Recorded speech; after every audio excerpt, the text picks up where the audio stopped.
میرے نبی پاک علیہ السلام نے فرمایا قیامت کے دن ایک آدمی کے لیے جنت کا دروازہ کھولا جائے گا، وہ دوڑتا ہوا جنت کی طرف جائے گا، جب دروازے کے قریب پہنچے گا تو دروازہ بند کر دیا جائے گا، وہ پھر آئے گا، پھر دوڑے گا، پھر جنت کے قریب جائے گا، پھر وہ دروازہ بند ہو جائے گا، پھر مایوس ہو کے آئے گا، پھر کہا جائے گا واپس آ، کھل گیا دروازہ، کئی بار آئے گا، کئی بار جائے گا، روئے گا، تڑپے گا، پریشان ہوگا، فرشتے سے کہے گا یہ میرے ساتھ کیا ہو رہا ہے؟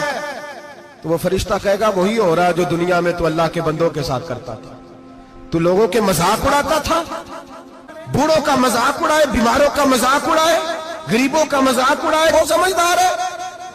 میرے نبی کریم علیہ السلام نے فرمایا رب کریم کے فرشتے کہیں گے تو بندوں کے ساتھ ایسا کرتا تھا، آج تیرے ساتھ ایسا ہوگا۔ اب میرے بھائیوں بہت زیادہ نہیں کرتے لوگ آج مذاق؟ بڑا ظلم نہیں کرتے؟ تکلیف نہیں دیتے؟ لوگ لوگوں کو دکھ میں دیکھ کے مذاق اڑاتے